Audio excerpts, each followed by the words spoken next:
Hey everybody, Nick here, and today we're going to do a little bit of disassembly and maintenance on this little guy right here. This is the Grimsmo Knives Rask. This is a really neat knife. It's one I've been excited about for a long time because it's the sequel to my the Grimsmo Norseman, and well, it's a heck of a knife. And actually, this disassembly is a little more interesting than some because one of the joys of Grimsmo knives is that you get a lot of Easter eggs on the inside of the knife. This knife really shines, in some ways, brightest when it is being taken apart. So we are going to go ahead. Every single Rask ships with a beautiful little foam case here, as well as disassembly tools, a Torx wrench, and a tube of nano oil, which is the lubrication that I actually use on my own anyways. So we're going to go ahead and use their disassembly tools here, just because why not, right? I'm going to go ahead and actually first I'll pop out these scale screws in the back here. His tool is a-okay, no problem, fine. Go ahead and drop this screw off right over here. Interestingly, this is a T9 driver. You could use T8 if you wanted to, but, well, they give you the driver, so you've got the driver. Why not, right? That, the presentation case thing with the tool and the lubrication, that's a nice little step. I know it's, not inexpensive for them to do that, but by God, it does feel nice. Go ahead and pop the pivot out here. So I am actually pressing down on the pivot here because actually this pivot is free spinning but for one ledge. And so if there's not enough pressure against the pivot and it kind of pops up a little bit, it will spin freely when you turn this. So you actually need to make sure that the pivot is in the right alignment. It popped all the way down there so that it can, it won't spin freely, I suppose. And there you go. But anyways, that's really it. That's how this knife comes apart. Beautiful, beautiful thing. So let's go ahead and first off, before we get too deep into it, do sort of a tour of what we got going on here. On this scale, the lock side, we can see a couple of things here. We can see that they've labeled every Rask, not only with the brand name and whatnot, but with also the date. And they've done it in a beautiful way. The typography there is pretty good so far as machining typography goes. Minor kerning issues on the 2017, but you know what, I can't really get too deep into it. They've got a lock bar stabilizer here. On the Norseman, that's actually, they've written on the lock bar stabilizer. I believe on this guy they haven't, but I don't really care so much. You can see here that they've engraved the knife's number onto the scales, because this is knife 82, so that's helpful, I'm sure, for them. And you can see this beautiful interior milling. And the fact that they've not only done the milling, but that they've taken the time to finish the milling properly, to add in this little texturing, it's not something people are going to see, but by God, it is pretty. It is. So there you go. One other thing that I'm going to do here, well, actually, I don't think I am going to do it. The clip on this guy is removable. It uses this blind screw here, so you would just unscrew this. If you look at the bottom of the clip, it actually says Grimsmo Knives again in there. It's completely unnecessary, but by God, do I love it. So there you go. You can also see here that this is titanium and that there is actually no washer that the bearings are up against. It's just rolling directly against titanium, which is fine in my experience. And one other thing to note is that there is no lock bar insert on this guy, which is kind of interesting. You can see some evidence that they've carbonized the lock face a little bit to make it harder, but there you go. And also, I'm going to see if I can show this off. You can see that the tent ball here is actually flattened off, which is something I've seen on a couple of other knives, but most notably on the Norseman, the bigger brother to this guy. And so, you know, the tent is great, so whatever they're doing there, it's a beautiful thing. And I'm throwing pots. Hold on just a second. Let me find that. That looked into... Here we go. Oh, the pivot. Nice. All right.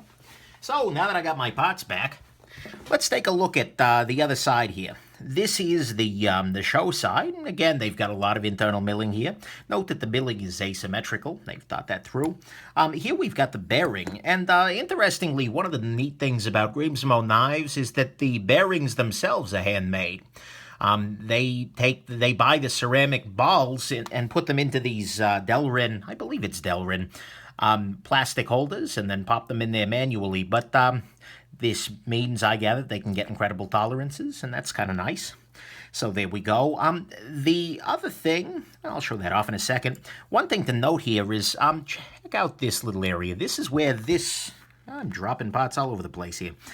This is where the pivot rides. This is that outer circle, and so the little Norseman guy goes here. But you see that little shelf at the top there? That's what prevents the pivot from spinning. If we look at the pivot itself, we can see there's just a little kind of carve off, if you will, that allows that pivot to be in there. And when there's sufficient pressure, either from the from the pivot being tightened down, or from you pressing against it, will prevent that pivot from spinning around. This is different from the Norseman, which had sort of an oval shape. Well, not quite oval. But anyways, this little guy was oval-shaped, so it couldn't spin for other reasons. But it's another approach to doing that. So there you go. Then the blade itself is relatively uninteresting in the grand scheme of things. You've got a nice big detent ball track here. Block faces over here. I mean, it's a blade. And you can see the nice little engraving up there. Pretty. So there you go. That's the Rask. Let's go ahead and clean it up real quick while I'm in here. This guy has gotten a fair amount of carry from me, as since I bought it. I've enjoyed it very much. It is a very, very nice knife, technically speaking. Beautifully done. Cleaning the inside here. Because this is all titanium, there's not a whole lot of reason for a...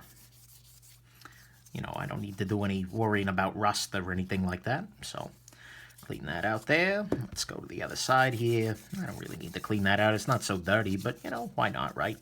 Clean off the lock face a little bit. One interesting thing is that this knife has the tiniest hint of lock stick to it, which makes me think that maybe there's one area of the blade here that hasn't entirely been carbonized or something like that. A little strange. Maybe it'll go away after this clean out here. Next thing I'm going to go ahead and do is clean off these stop pins. And I said stop pins plural. I'll show you how that works when I put the thing back together. But that is a weirdness that I haven't seen on that many other knives. So, worth pointing out. Here we are. Clean off this screw here. Not that it's super, super necessary to do so, but you know what? I'm here. I might as well. And one other thing I'll highlight here, and you'll see it in the review probably, but these screws themselves are actually custom made, and they've got it programmed on their fancy lathe in order to, come in and give it 6 little kisses around the outside of the Torx there. It's the technical term, of course. But anyways, it's completely and totally unnecessary from any stretch of the imagination, but it is pretty. So, and it makes it, a little different, a little more interesting. That's one of the ways that you can tell a newer Norseman from an older one. My Norseman has screws that do not have that, and the newer ones do. I think they changed that when they got their new mill. They've got a YouTube channel that you should probably check out anyways. But, yeah. So there we go. And then finally, let's just clean off these bearings a little bit. There's that. There's this. And flip it over. And one more time. With feeling. Beautiful. Alrighty. So, we now have this knife fully cleaned up. And it's time to put it back together. Now, we are going to be dropping this pivot right in here. And let's go on ahead. Here we go.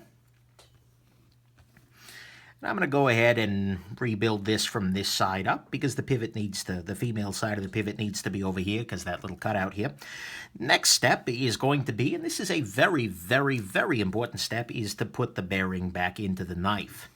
Seems like a silly little thing that only an idiot would forget to do, but there are definitely idiots out there, and I may or may not have been one of those at some point in my life. Potentially even with this knife. Maybe even on an Instagram live stream the day I got it. I don't know, it's tough to say. But either way, don't be like that idiot. Okay, so now I'm going to go ahead and pop these stop pins back in there. So we've got a bearing on this side. Beautiful. I'm going to pop these stop pins in, and that'll let you kind of see how the stop pins themselves work. What you can see is that on this side, when the knife is fully open, it's contacting the bigger of these two stop pins, which allows it to be, well, locked open in the proper positioning. On the other side, though, when it closes, it hits the smaller of these two stop pins, which prevents the knife from actually contacting the washes when everything is properly in alignment. Not washes, the backspaces there. So, there you go.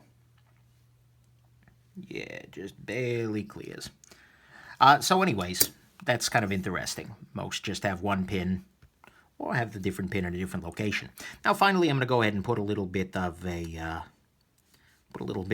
oil. Oh, that was way freaking too much oil. I'm not using their dispenser, by the way, but I'm using the same stuff that they provide. I just don't want to open a fresh dispenser yet. It's a little much, but hey, whatever. That's okay. Here, I'll wipe it up with another one of these guys. Spread it out over there. Beautiful. Okay, so I should probably put a second bearing into this knife here. The centering is way better when it's running on 2 bearings. Don't ask me how I know that. And there we go. So, that remain the only parts left over right now. Sorry, a little paranoid. The pivot screw and then these 2 screws in the back here. So, let's go ahead and make sure. Yep. Okay. So next step is going to be to put the pivot back in here, and I am actually going to use a little bit of blue Loctite. Not the red stuff, even though this is in a red tube. This is blue. Just in order to make sure that when I adjust the pivot, and I am gonna, that everything stays in the right place. The Norseman and Rask are both knives that you are not, that you do kind of fiddle with to get to the perfect tension. To that perfect degree of false shuttiness. Unlike, for instance, the Chris Reeve Sebenza, where you tighten it all the way down and it's perfection. So that is something you want to keep in mind here. And note, of course, that my little Norseman head is come out of position, so I had to push it right back down in order to get everything cranked into the proper positioning, but now it is, so there we go. And then let's put a little bit of Loctite on these guys here, because why not? I have to say, I respect very much their choice to use a bigger size screw in the back here, even when this is a smaller screw, but to use a T9 here rather than T6 or something like that, just because, well, bigger screws tend to be a little more reliable, and definitely they're more fun to work with. So making a pretty larger screw is a nice choice.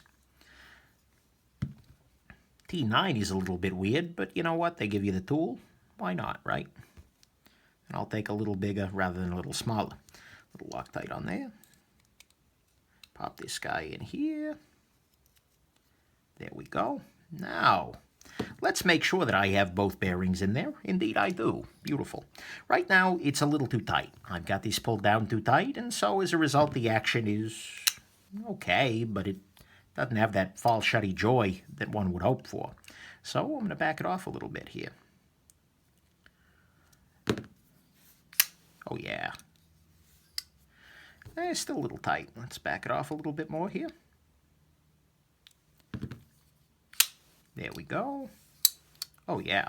Now we check for blade play. 0 blade play. False shutitude. Centering is pretty damn good.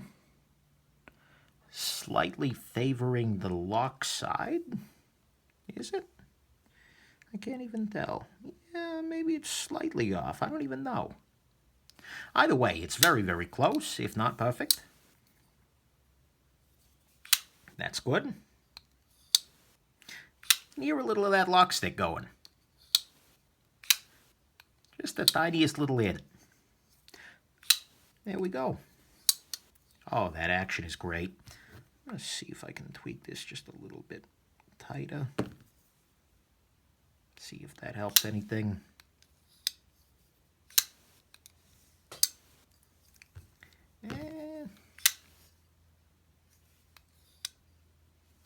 Yeah, centering's good to go. Didn't win me anything. Moving it slightly further back. You can see there's even a chamfer around the side of the pivot screw there. That's kind of impressive to me.